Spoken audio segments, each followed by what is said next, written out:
You look at a clear mountain stream. You drop a purification tablet in your canteen. You wait 30 minutes. You drink. And 3 days later, in a grid-down scenario, you are dead. 90% of preppers are going to fail the most basic survival test on Earth: water. Because the survival gear industry sold you a shortcut. Tonight, we are tearing down the fatal flaw in modern survival. We are talking about the brutal difference between cleaning water and purifying it. And we are going to bury the bleach myth for good. If you are new to the Den, hit subscribe right now. We don't do marketing here, we do physics. Let's get into it.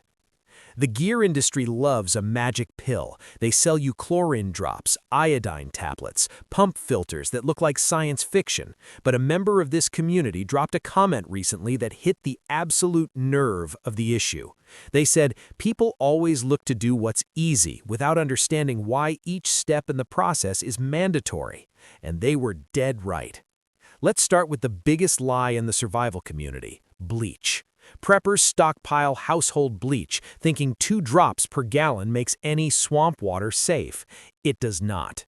Chlorine is not a magic pill. It will not penetrate the hard biological shell of certain deadly parasites, like cryptosporidium. It will not neutralize chemical runoff. And if you are surviving with people who rely on specific daily medications, dumping unregulated chlorine into their primary hydration source can cause severe, unpredictable chemical reactions. You cannot shortcut your way out of biological threats. There is a massive difference between making water look clean and making it biologically safe. Real survival water purification is a mandatory 4-step process. No exceptions, no skipping to the end. Because if you have children, the elderly, or anyone with a compromised immune system in your group, skipping just one of these steps is a death sentence. Step 1. Flocculation. You don't start by filtering muddy water. You will destroy your expensive filter in a single day. Your grandfather used alum, potassium aluminum sulfate. You add a tiny pinch to your dirty bucket and you stir. It binds to the suspended particles, the heavy metals, and the microscopic dirt. It clumps them together and drags them straight to the bottom. That is physics working for you.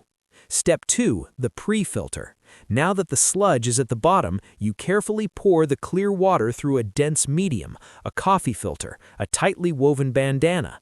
You are removing the remaining physical debris. You are cleaning the water, but you are not done. It is still biologically lethal. Step 3. Micro-Filtration. This is where your gravity filter comes in, a 5-stage system, a high-quality element. You pass that pre-cleaned water through the micropores to strip out the bacteria. Because you did steps 1 and 2, this filter will last you years instead of weeks. Step 4. The kill switch. This is the step the industry tells you that you don't need if you buy their expensive gadgets. You boil it. Not a light simmer, a heavy rolling boil for a full 10 minutes. Filtering removes the dirt. Boiling removes the threat. Heat does not care about the thick shells of cysts. Heat does not leave chemical residues. Heat is absolute. But you are not done. Step 5. Aeration. You boiled it. Now it tastes like dead ash, and it is chemically flat because the violent heat stripped every ounce of oxygen out of it. If you try to drink a gallon of flat water while hauling gear, your body will reject it. You have to breathe life back into it. Take 2 clean vessels and pour the water back and forth from a height. Do it 10 times. You are forcing atmospheric oxygen back into the water molecules. It makes it palatable. It makes it absorbable. Step 6. Secure storage. You did the hard work. You have biologically safe water, and then you put it in a cheap, clear plastic milk jug and leave it in the sun. Congratulations, you just built a microscopic algae farm.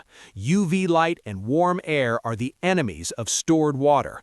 You store your purified water in dark, food-grade, heavy-duty HDPE containers. Glass if you were dug in. You keep it in the dark and you keep it cool. You defend that water like it is liquid gold, because in a collapse, it is. Step 7. Re-mineralization. This is the final step. This is the one that quietly kills preppers who think they did everything right. When you strip water of everything, you strip the minerals. If you are surviving, if you are sweating, chopping wood, moving under heavy load, and you are only drinking pure, dead water, you will flush the remaining sodium out of your system. It's called hyponatremia. Your cells swell, your brain swells, you die. You must put the physics back into the water. A pinch of raw sea salt, a pinch of pink Himalayan salt. You are replacing the trace minerals and electrolytes your body is aggressively burning through. 7 steps: flocculation, pre-filter, micro-filter, boil, aerate, secure, re-mineralize. That is the unbreakable chain of survival hydration. People want easy. Easy gets you killed when the hospitals are empty and the pharmacies are looted. Survival is a process. It requires discipline. It requires the willingness to do the hard work when everyone else is looking for a shortcut. That is the grandfather mindset. That is the American way. If you learned the truth tonight, hit that like button, hit subscribe, join the den, and drop a comment below. Tell me what your primary water plan is when the taps run dry. The wolf is watching. Stay sharp, stay unbreakable.